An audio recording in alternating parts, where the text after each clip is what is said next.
할렐루야. 오늘은 2026년 2월 1일이죠. 이 날이 그냥 어제와 같은 1월 31일에 이어지는 그냥 평범한 날이라고 할 수도 있지만, 우리는 지금 우리가 살아온 금세기에서 역사상 가장 예측 불가능한 시대를 살고 있다. 그것이 바로 오늘이다라는 생각이 들기도 합니다. 지난 한 주간만 하더라도 트럼프 대통령이 우리나라 관세를 15%로 하겠다고 했던 것을 갑자기 바꿔서 관세를 25%로 올리겠다라고 한 것 때문에 우리나라 기업들이 만약에 실제 25%가 된다면 얼마나 많은 기업이 또 어려움을 당하겠어요. 그러니까 통상부라든지 이런 데는 이런 것들을 조정하기 위해서 아주 긴박한 나날들을 보냈으리라 이렇게 생각이 됩니다. 그야말로 하루아침에도 정책이 손 뒤집히듯이 그렇게 뒤집히는 이런 시대를 과연 언제 본 적이 있었던가 그런 생각이 들죠. 어제까지 동지들이었던 유럽이나 미국이 서로 반목하기도 하고, 미국은 유럽을 조롱해 대기까지 하는, 그리고 중국이나 이런 나라들하고 오히려 유럽이 손잡겠다고 하는 이런 이야기들이 간간히 들려오는 시대를 보고 있습니다. 청년들이 이런 말들을 하는 것 같아요. 지금까지 믿었던 모든 게 무너지는 것 같다고 말이죠. 열심히 일하면 뭔가 인정받던 시스템 이런 것도 사라지는 것 같고, 착하게 살면 보상을 받는다고 이야기하던 그런 자연스러운 가치관들도 다 무너진 것 같고, 또 연금 받으면서 노후를 편안하게 살 수 있다고 얘기해 주던 사회 시스템의 그런 모든 안정된 보장들, 이것들도 전혀 믿을 수 없는 것이 되어가고 있다는 이런 이야기들을 청년들이 하고 있습니다. 여러분, 지금 우리는 하루하루 우리가 지난 70년 이상을 의지해 온, 당연하다고 생각해 온 세계의 모든 시스템들이, 질서들이 무너지고 있는 그런 순간들을 우리 눈앞에서 목도하고 있다는 것이죠. 이런 시대에 성도는 과연 어떻게 반응하고 어떻게 살아야 되느냐, 이것이 이제 우리에게 큰 숙제가 아닐 수가 없는 것입니다. 우리가 다니엘서를 지금 생각하고 있는 이유는 이 다니엘의 시대도 바로 그와 비슷한 일들이 많이 일어났던 시대이기 때문이고, 그때 성도들이 그런 시대에 어떻게 반응하고 어떻게 살았는가를 우리에게 모범으로 잘 보여주고 있기 때문이다, 이런 생각이 들기 때문입니다. 오늘 이 말씀 5장에도 그런 교훈이 잘 나타나 있다고 생각이 되는데요. 이 5장의 내용은 바벨론이 멸망하던 그 날의 모습을 보여주고 있습니다. 여러분들이 집에 가셔서 이제 5장 전체를 한번 읽어보시면 아시겠지만은, 이것은 기원전 539년 10월의 어느 날이에요. 10월의 어느 날. 바벨론의 왕궁에서 술 파티가 벌어지고 있습니다. 세계 최강의 바벨론에 사람들이 1000여 명쯤 모여가지고 나보니두스라고 하는 바벨론 제국의 마지막 왕으로 알려진 이의 아들인, 그리고 그의 공동 통치자였던 벨사살의 벨사살 왕을 중심으로 이렇게 1000명의 귀족들이 술 파티를 열고 있었다는 것이죠. 이 왕국은 그야말로 지난주에도 말씀드린 것처럼 너무나도 견고해서 마차가 4대가 한꺼번에 다닐 수 있는, 그야말로 20m 정도가 될 만큼 성벽의 두께가 두껍고, 이 성을 둘러서는 전부 해자가 만들어져 있어서 함부로 그곳을 넘어 들어갈 수 없는 이런 견고한 성이 만들어져 있는 상황이었는데, 그 성 안에서 밖에는 지금 적들이 둘러싸고 있는데도 아무렇지도 않다는 듯이 술 파티를 벌이고 있었다는 것이죠. 페르시아와 메대의 연합군이 성을 포위한 상황에서 이들이 이렇게 안심할 수 있었던 것은 성이 견고하다는 확신이 있었기 때문이 아니겠습니까? 그런데 확인하기는 어려운데, 확인할 수는 없는 일인데, 고대 전승에 의하면은 고레스의 군대가 유브라데스 강의 수위를 낮춰서 그 강바닥을 통해 가지고 그들이 견고하다고 생각했던 그 성의 약점을 찾아서 그 바벨론 성 안으로 침입해 들어왔다, 이렇게 말을 하고 있습니다. 그래서 그 바벨론이 그날 무너지게 되는 거예요.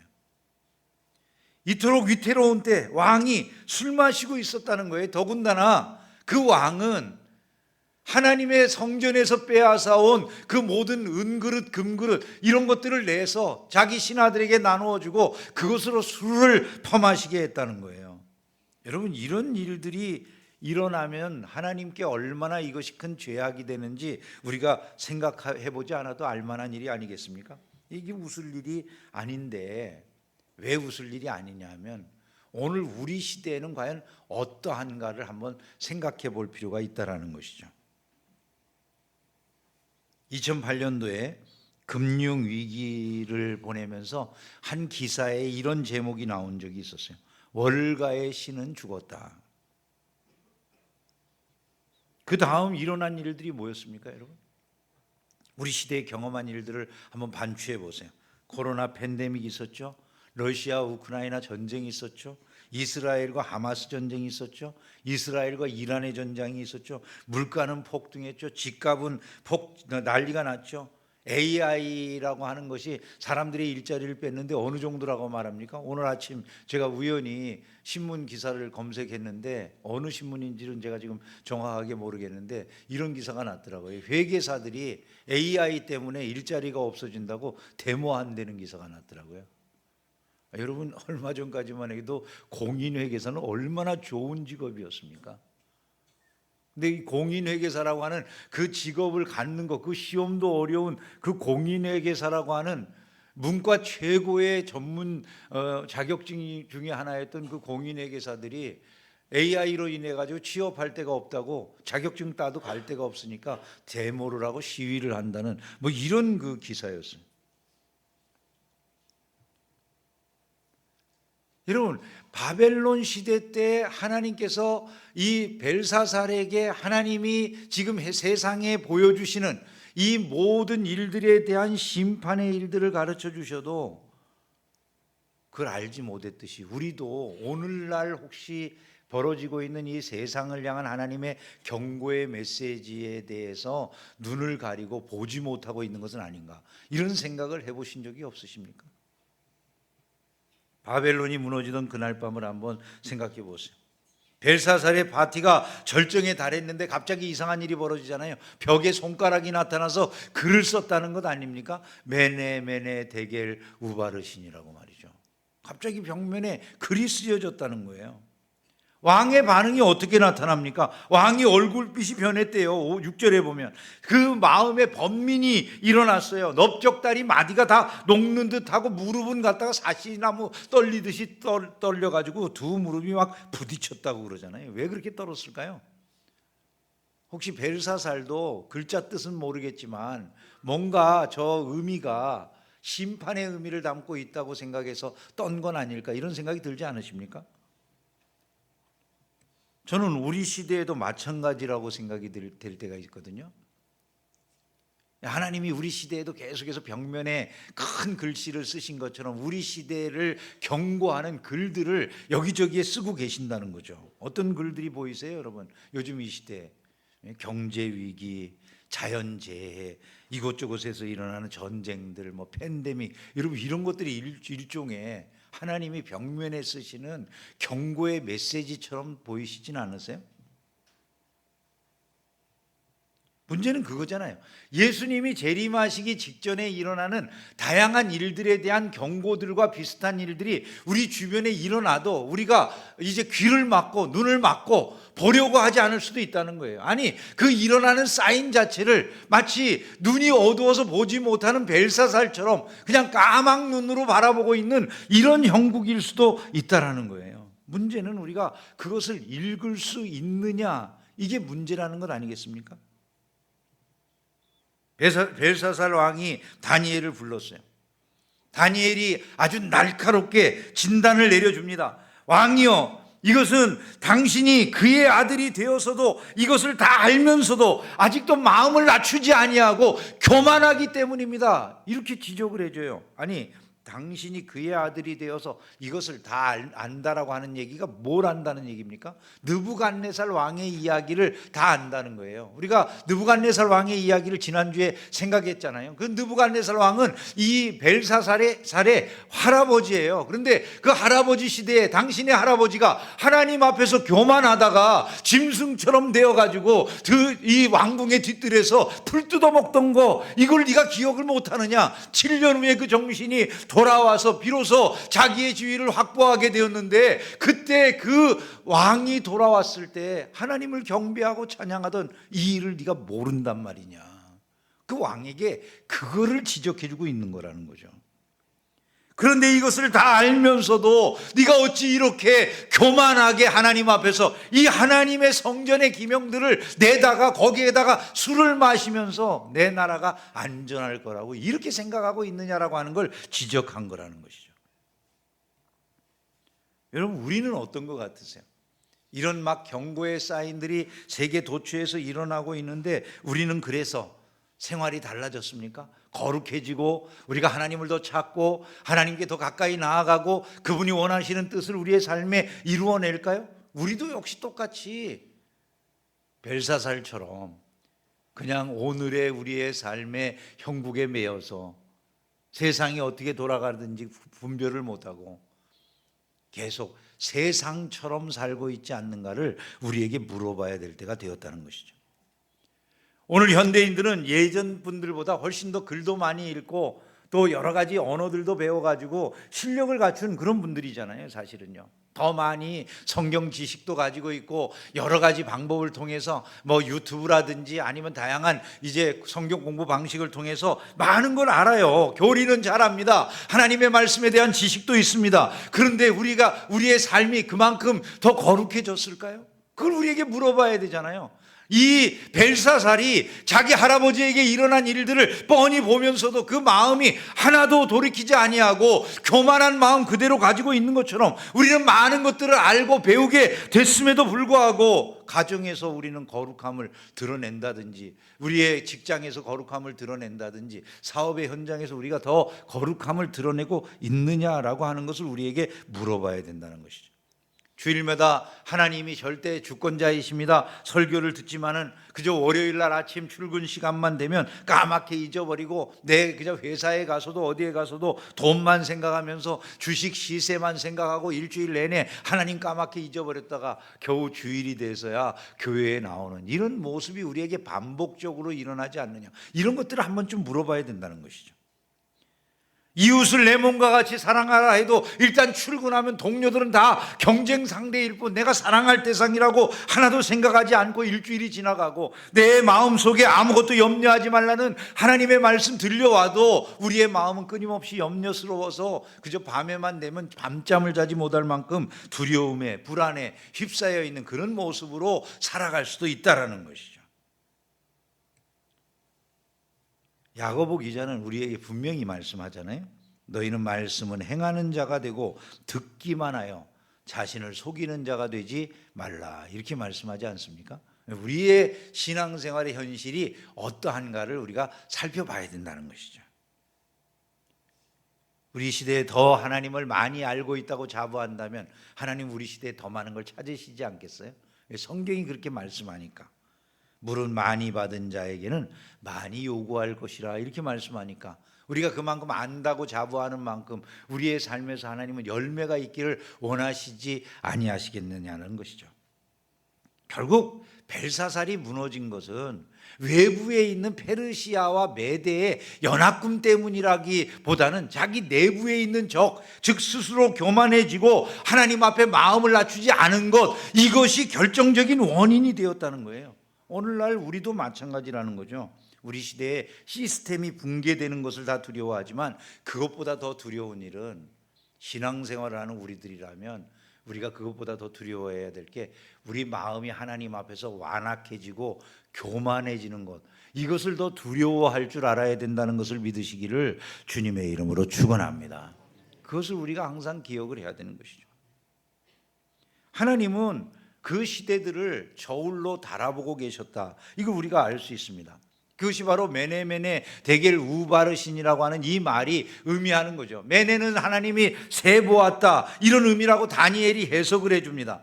하나님이 달아보았다, 세보았다, 이렇게 말씀해요. 지금도 하나님이 제국의 수명에 대해서, 나라의 운명에 대해서, 우리 인생의 날에 대해서 세고 계신다, 이런 말과 같은 것입니다. 벨사살은 자기가 앞으로도 얼마든지 오랜 기간 이 적들이 위협이 있다 할지라도 끄떡없이 버텨내고 이 나라를 지켜낼 수 있을 거라고 그렇게 생각하니까 그 제국의 종말이 일어나는 그날 밤까지 1000여 명의 이 나라의 신하들을 모아놓고 그저 술파티를 벌이면서도 편안한 것 아니겠어요, 여러분?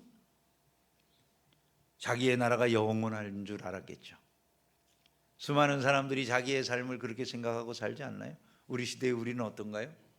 스티브 잡스가 그렇게 굉장히 똑똑하고 세상에 돈 많고 많은 성공을 거둔 사람이지만 56살의 나이로 췌장암으로 세상을 떠나지 않았습니까?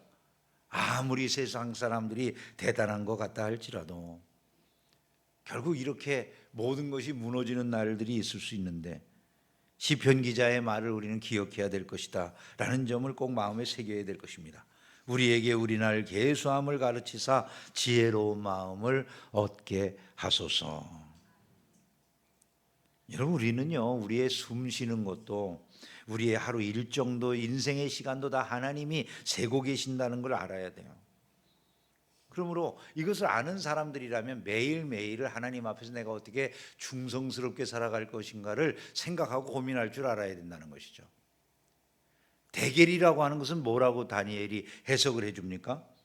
왕을 저울에 달아보니 부족함이 보였다는 거예요. 저울에 달았는데 무게가 미치지 못한다는 거죠.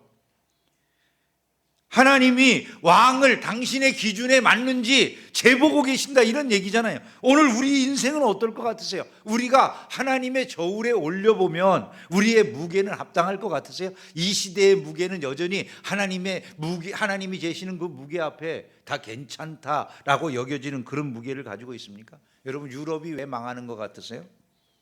하나님이 보실 때 유럽이 하나님이 보시기에 거룩한 무게가 요즘 나가는 나라가 맞습니까?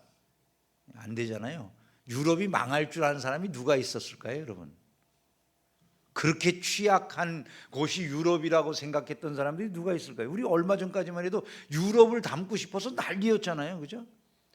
지금과 같이 그 유럽이 에너지가 부족하고 먹거리가 부족해가지고 난리가 나는 이런 시대를 우리가 볼 거라고 생각을 했습니까? 모든 것이 붕괴되는 이런 날들이 오리라고 어떻게 생각을 했겠어요? 자기네들이 생각할 때는 우리의 체제는 영원히 계속될 거야, 우리의 복지는 영원히 사람들을 편안하게 만들 수 있는 탄탄한 제도 위에 서 있는 거야. 세상 모든 사람들이 그 나라를 부러워했고 대한민국도 그 나라를 부러워했잖아요.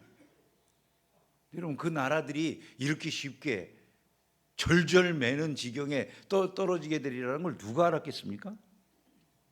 하나님이 무게를 재보시는데 그 무게에 이르지 못했을 때의 일들이 이러하더라는 거예요. 사람들은 몸무게는 엄청 신경 써요, 그죠? 아침마다 체중계에 올라가. 근데 자기의 영적 무게를 달아보는 일에는 신경을 안 써. 세상의 무게라고 하는 건 이런 걸 거예요. 세상의 저울은 이런 걸 무게로 달아요. 예를 들어 이 사람 연봉이 얼마인가, 이 사람 한 해에 얼마나 버는가, 이런 게 그 사람의 무게야. 아, 돈을 몇 억씩 번대요. 그럼 와, 그 사람은 굉장히 무게가 많이 나가는 사람. 아, 그 사람 집이 강남에 100평짜리가 넘는데요. 와, 그 사람은 엄청나게 무게가 많이 나가는 사람일 거야. 뭐 이런 식으로 생각하는 거 아니에요? 그 사람의 학벌이 이만큼 된대요. 그게 세상 무게예요, 세상 무게. 세상 무게 자랑할 게 없으면 사람들이 어디까지 자랑하죠? 내 자식이 어느 대학 다녀, 이것도 자랑해. 그게 무게라고 생각을 해가지고. 근데 여러분, 하나님의 무게도 하나님의 저울도 그런 걸까요?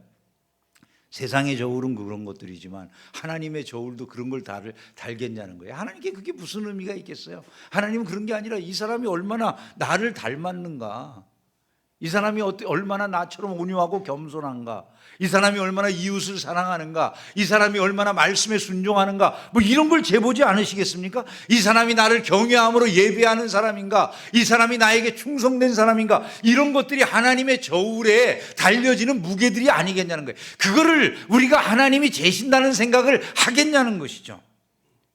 세상의 저울로 보면 엄청나게 성공한 사람이라고 생각할 수 있을지 모르지만 하나님의 저울에 달아보면 티끌처럼 가벼운 사람들이 없을 것 같으세요? 얼마든지 그런 사람들이 있지 않겠습니까? 성경은 우리에게 이렇게 말씀하지 않나요? 사람이 만일 온 천하를 얻고도 자기 목숨을 잃으면 무엇이 유익하겠냐? 세상에 그런 일이 있을 수 있다는 것이죠. 온 천하를 얻고 목숨을 잃을 사람들이 있을 수 있다는 거예요. 우리가 그리스도인이라면 스스로에게 자주 던져야 될 질문이 이거라는 거예요. 내 함량이 하나님의 재보시는 저울에 무게가 맞는가? 이것을 우리가 재봐야 될 시점에 와 있다는 것이죠. 그것이 안 됐을 때 어떤 일이 벌어진다는 겁니까? 우바르신, 나누고 흩으시는 일들이 일어나게 된다는 거예요. 왕의 나라가 나뉘어서 메대와 바사 사람에게 준바되었다. 이런 일들이 벌어진다는 것이죠. 하나님 없는 시스템의 최종적인 결론이 이것이라는 거예요. 여러분, 우리가 이 말씀을 통해서 깨닫게 되는 게 뭡니까? 로마 제국이 왜 무너졌는지, 여러분 바벨론이 왜 무너졌는지, 소련이 왜 무너졌는지, 수많은 이 세상의 대제국들이 왜 무너졌는지 우리가 생각할 때 이러지 않겠습니까? 그 경제 상황 때문에, 아니면 정치 상황 때문에, 여러 가지 사회 질서 때문에 그것들이 무너졌어요. 다양한 이야기를 우리가 하겠지만 성경은 우리에게 뭐라고 말씀할 것 같으세요? 그게 아니라 하나님이 재봤는데 무게가 안 됐다는 거예요. 하나님을 떠나간 자들, 하나님을 무시하는 교만한 자들, 그래서 하나님의 저울에 달렸을 때 한없이 가벼워 보이는 자들, 하나님이 어느 날 훅 불어버리니까 다 날아가는 것이죠. 여러분, 뭐 유럽이나 이런 데가 지금 당하고 있는 일들을 통해서 우리는 교훈을 얻어야 되는 것이죠. 제가 전에도 말씀드렸지만 한참 그 프랑스에 우리 그 한 자매가 취직했는데, 우리나라 자매가 취직을 했는데, 그 자매가 게시판에다가 예수 믿는 사람들 예배드리기 위하여 모입니다를 올리니까요, 당장 회사에서 제재가 들어오더래요. 근데 거기에 뭐 동성애 모임 이런 것들은 올라가도 아무런 제재가 없대요. 여러분, 기독교 국가라고 하던 유럽이 기독교 국가가 맞습니까? 아니라는 걸 말해주는 거잖아요. 하나님이 달아볼 때 무게가 있을까요? 돈은 많은지 모르지만 그런 무게가 안 나가니까 하나님 훅 불어버리시니까 하루아침에 지금 절절매는 신세들이 되는 겁니다. 2008년 금융위기 때 리먼 브라더스라고 하는 회사가 망했잖아요. 158년 역사를 가진 그런 아주 금융 제국을 이룬 그런 회사였어요. 근데 그것이 망했을 때 한 경제학자가 말한 이 말은요, 아주 심도 있는 말이에요. 그들은 자기들이 신이라고 착각했다. 그래서 망했다 그랬어요. 여러분, 하나님 없이 쌓아놓은 성공이라고 하는 게 그럴듯해 보이지만 모래성과 같은 거예요. 모래성 아무리 견고한 것처럼 멋있게 쌓아도 바닷물 한번 들어왔다 나가면 다 없어지잖아요. 세상에 있는 것들이 그와 같다는 거예요. 벨사살이 이 성이 우리를 견고하게 지켜줄 거야, 그게 아니더라는 거죠. 그냥 하룻밤에 무너질 그런 것인 줄 그들은 아무도 모르고 있었다는 거예요. 생각을 해보세요. 어떻게 그런 일이 일어날 수가 있겠냐는 것이죠. 메네 데겔 우바르신이라고 하는 이 말이 오늘을 살고 있는 우리에게 주는 말씀이 뭐겠습니까? 하나님 우리에게 동일한 말씀을 하고 계시겠죠. 내가 지금 너희들을 세고 있다, 내가 너희들을 지금 달아보고 있다, 내 앞에서 너희들이 겸손해라, 이렇게 말씀하는 거 아니겠어요? 여러분, 우리가 서야 될 곳은 너무나도 분명한 것이에요. 세상에 흔들리는 시스템을 의지해 가지고 이것이 나를 안전하게 지켜줄 거야, 이런 생각이 아니고요, 흔들리지 않는 하나님의 나라에 기대어야 될 줄로 믿습니다. 그 나라는 예수 그리스도의 나라인 줄로 믿습니다. 여러분, 이때 이 흔들리는 세상 한가운데에서 그럼 성도는 어떤 모습으로 살아가고 있는가? 마음으로 준비되어 있는 신자는 어떻게 이 혼돈의 시대에 이렇게 변화무쌍한 체제가 바뀌고 모든 것이 무너지는 그런 시대에 자기를 지키고 살아가는가? 이걸 우리가 생각해 봐야 되잖아요. 다니엘의 모습을 보면 그런 것들이 보이는 거예요. 자, 왕궁은 술과 광란으로 가득 차 있었어요. 80세가 넘은 다니엘은 그 왕궁의 한 모퉁이에서 이 술 파티에 참여를 하지 않고 있었음을 우리가 보게 됩니다. 왕은 글자가 무슨 뜻인지를 몰라요. 그래서 다니엘을 불러다 놓고 다니엘에게 제안을 하잖아요. 네가 이 글자 해석하면 자주색 옷을 입혀줄 거야. 금사슬을 목에 걸어줄 거야. 이 나라에서 셋째 통치자를 만들어줄 거야. 여러분, 얼마나 대단한 약속들이 그에게 주어졌습니까? 나라에서 왕 다음으로 제일 높은 사람, 이제 나보니두스가 있고 벨사살이 있고 그 다음이란 얘기잖아요. 셋째 통치자는 위에 왕 외에 아무도 없다는 얘기인데 그런 통치자를 만들어 주겠대요. 그런데 다니엘의 응답이 놀랍습니다. 뭐라고 말합니까? 왕의 예물은 왕이 가지시고 왕의 상급은 다른 사람들에게 줘버리세요. 내가 왕을 위해서 그러나 그거를 읽고 해석을 해드릴게요. 이렇게 말합니다. 이게 무슨 뜻입니까, 여러분? 나 그 돈 따위, 그 높은 지위 따위 아무 상관이 없어요. 그거 나 필요 없습니다, 이 얘기잖아요. 그리고 하는 말이 내가 당신한테 하나님의 뜻을 분명하게 가르쳐 줄게요, 이 말이에요. 그죠? 하나님이 지금 써주신 글자 내가 당신에게 그거 읽어주고 분명하게 그 뜻 가르쳐 줄게요, 이런 얘기잖아요. 그게 하나님의 사람이 이 혼돈의 세대, 모든 시스템이 무너지는 시대에 취하는 태도다라는 거예요. 말세지 말의 신자라고 한다면 어떤 태도를 가지고 살아야 된다는 것입니까? 먼저는 이렇게 거룩하게 구별을 해야 된다는 거예요. 그 술파티가 벌어지는 그 자리, 1000여 명이나 되는 바벨론의 모든 사람들이 거기에 부름을 받았잖아요. 얼마나 좋은 것이 약속되고 있는 자리입니까? 모든 고관 대작들만 가는 자리. 거기에 내가 안 불리면 나는 아주 그냥 사회에서 뒤처진 그런 인간처럼 보여질 만한 그런 자리잖아요. 그러나 거룩함을 방해해 다니엘은 안 가요. 거기에 참여를 안 해요. 여러분, 이 세상에 크리스찬들이라고 하면서도요, 그냥 금사슬을 좀 흔들면은 거기에 따라가는 이들이 많이 있어요. 금사슬을 흔들면 지위를 가지고 그 사람에게 말하면 하나님 믿는 게 다 아무것도 아니에요. 우리는 어떻습니까? 우리는 계속 우리에게 이런 것들이 질문이 돼야 된다는 것이죠. 우리는 이 세대를 본받으면 안 되고 마음을 늘 새롭게 하는 사람들이 돼야 되고 하나님의 선하시고 기뻐하시고 온전하신 뜻을 따르는 사람들이 돼야 된다. 아무리 말씀을 들어도 우리가 그와 같이 거룩하게 우리를 구분하고 있느냐, 이 점을 우리는 지금 아주 긴박하게 생각할 수 있어야 된다는 거죠. 세상처럼 거룩한 것을 장난처럼 이제 조롱하고 공격하고 이런 일들을 기독교인들조차도 자기가 믿는 이 거룩한 도리들을 가볍게 여겨버리고 아무렇게나 말하고 이러면 되겠는가, 이런 것을 생각해야 되는 것이죠. 우리의 몸을 거룩한 성전으로 드리는 예배를 가장 거룩한 순간으로 하나님 앞에서 가장 거룩한 사명으로 이렇게 생각할 수 있는 사람들, 그들이 바로 자기의 삶을 거룩하게 구별하는 사람들 아니겠어요? 이것이 바로 저와 여러분의 모습이 되기를 주님의 이름으로 축원합니다. 그리고 기도하는 일을 지속하는 거예요. 세상이 아무리 바뀌어도 위협이 있어도 다니엘은 계속 기도하지 않습니까? 이게 하나님과 자기 사이를 메어놓는 끈과 같은 거예요. 그것을 통해서 하나님과 계속 연락하는 거예요. 바빠서 기도하지 않는 게 아니고 내가 여러 가지 세상 일이 너무나 중하기 때문에 기도하지 않는 게 아니고 항상 기도라고 하는 것을 통해서 하나님과의 통신망을 열어놓는 거예요. 하나님과 연결이 끊어진다면 불안의 바다에서 떠다니는 난파선과 다를 바가 하나도 없다는 것을 믿으시기를 주님의 이름으로 축원합니다. 그리고 다니엘처럼 내 진정한 인생의 사명이 뭔지를 기억해야 되는 거죠.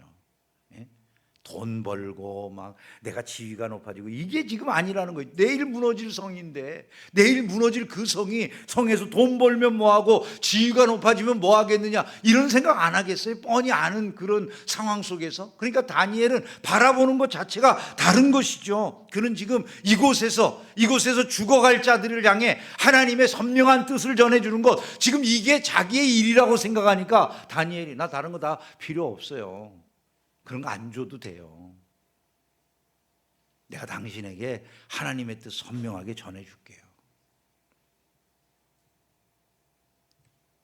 체제가 흔들린다고 우리의 믿음이 흔들릴 이유는 전혀 없다는 것이죠. 날마다 믿음의 반석 위에 든든하게 서게 되기를 주님의 이름으로 축원합니다. 말씀을 맺겠습니다. 벨사살은 그 밤에 결국 멸망하고 말았죠. 우리가 말씀에서 본 것처럼 그날 밤에 갈대아 왕 벨사살이 죽임을 당했다. 성경은 그렇게 기록하고 있습니다. 고레스의 군대가 침입했을 때 여전히 술에 취해서 그 군대가 들어오는 줄도 몰랐어요. 아까도 말씀드린 것처럼 유브라데강 그 수위를 낮춰가지고 갑작스럽게 들어온 이 적군들을 막으려는 그런 생각조차 못하고 그날 그냥 술 취한 채 망해버렸다 그 말이죠. 그런데 다니엘은 어떻게 됐습니까? 오히려 하나님이 다니엘을 들어서 다음 세대 메데 파사 시절에 그를 그 나라의 셋째 3명의 총리 중에 한 사람으로 높여주신 것을 우리가 보게 되는 것이죠. 고관 120명을 세워 전국을 통치하게 하고 또 그들 위에 총리 셋을 두었으니 다니엘이 그 중에 하나라. 제국이 바뀌고 시스템이 다 붕괴됐는데 그 다른 시스템 안에서도 하나님이 그를 존귀하게 하시는 거예요. 벨사살은 세상의 시스템 의지하고 이게 견고한 줄 알았는데 그 시스템이 무너질 때 함께 무너져서 죽은 것이죠. 하지만 다니엘이 의지한 것은 세상의 시스템의 견고함이 아니라 하나님 의지했고 하나님은 변함없이 그를 지키신 줄로 믿습니다. 오늘 우리도 선택의 기로 앞에 서 있다고 생각되지 않으세요? 자국 우선주의와 전쟁의 불안으로 흔들리는 세상 한가운데서 경제가 예측 불가능하고 AI가 일자리를 위협하는 세상 속에서 미래가 불투명하고 아무것도 보여지지 않는다는 이런 불안감만 잔뜩 마음속에 지니고 사는 것, 이게 우리가 살아갈 삶은 아니라는 거예요. 신자는 알잖아요. 분명히 성경을 통해서 이런 말씀을 듣지 않았습니까? 지극히 높으신 이가 사람의 나라를 다스리시며 자기의 뜻대로 그것을 누구에게든지 주시는 분이시다, 이렇게 말씀을 들었잖아요. 그 말씀에 아멘 해야 되지 않느냐는 거예요. 트럼프가 대통령이 되든 누가 되든, 미국과 중국이 패권 다툼을 하든 말든, 중동에서 전쟁이 일어나든 말든, 한 가지 변하지 않는 아주 중요한 흔들리지 않는 진리가 있다는 거예요. 그게 무엇입니까? 하나님이 여전히, 우리 하나님이 여전히 세상을 통치하고 다스리시고 당신이 우리에게 말씀하신 방향으로 이 세상을 이끌어가고 계신다는 거죠. 그 하나님이 지금 우리를 저울에 달아보고 계신다는 생각을 우리가 해야 된다는 거예요. 하나님이 우리를 경고하는 그런 메시지를 들을 수 있어야 돼요. 너희 중에 누구든지 죄의 유혹으로 마음이 완고하게 되지 아니하도록 주의해라, 주의해라. 이런 말씀 우리가 들어야 되잖아요. 지금 집에 가시거든 조용히 스스로에게 아침마다 이 질문을 하시는 삶을 살아가시면 좋을 것 같아요. 나는 이 하루 정말 무엇을 의지하고 살 것인가? 그 질문을 매일 하셔야 돼요. 나 정말 뭘 의지하고 살지? 돈입니까? 집입니까? 연봉입니까? 건강입니까? 자녀입니까? 그런 것들 아니라는 거잖아요. 필요하지 않다는 게 아니라요, 우리가 정말 의지해야 할 이는 오직 하나님 한 분이신 줄로 믿습니다. 아침마다 내게 물어봐야 돼요. 오늘 하루 내 삶을 통해서 내 인생의 무게를 하나님이 달아보실 때 내 인생의 무게가 어느 정도 나가게 할 수 있을까? 이런 것 좀 생각해보고 살아야 되잖아요. 그러기 위해서는 내가 세상적인 것만 생각하는 게 아니라 하나님이 마음이 겸손한 사람, 하나님을, 주님을 닮아가는 사람, 주의 말씀에 순종하는 사람, 이웃을 사랑하는 사람, 주님의 이름을 경외하는 사람, 이들을 중하게 여기신다고 한다면 우리들이 그런 사람들이 되기 위해서 노력해야 되지 않느냐는 것이죠.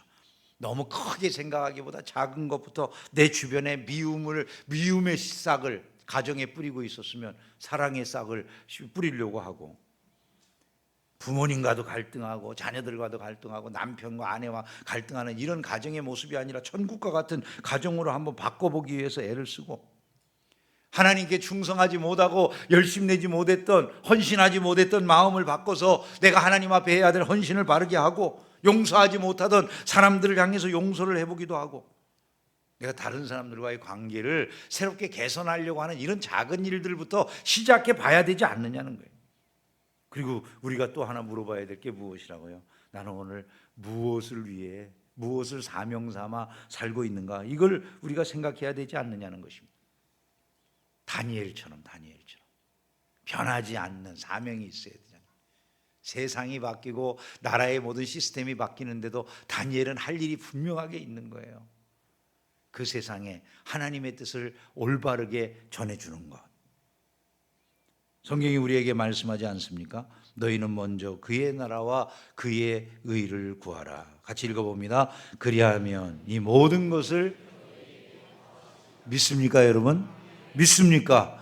이 믿음을 가지고 한 주간을 승리하시기를 주의 이름으로 축원합니다. 하나님은 오늘도 우리 믿는 자들의 눈앞에까지 이 글을 쓰고 계신다는 생각을 해야 되지 않겠어요? 메네 데겔 우바르신, 그렇게 말이죠.